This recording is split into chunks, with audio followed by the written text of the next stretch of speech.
it's Natalie, and welcome to my channel, Find Joy in the Journey. Today, we'll be going to do our morning inspection of the Joy Garden, but we're going to do it a little different. Why? Because it's cold, and I'm old. So we're going to do the morning garden inspection from inside the house. If you look this way out the window, you'll be able to see what I'm talking about. Come with me. Well, all right then. There we have it.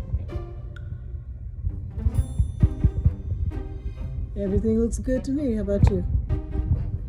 All righty then. You guys take care. Have a blessed day. Thank you for tuning in. Bye.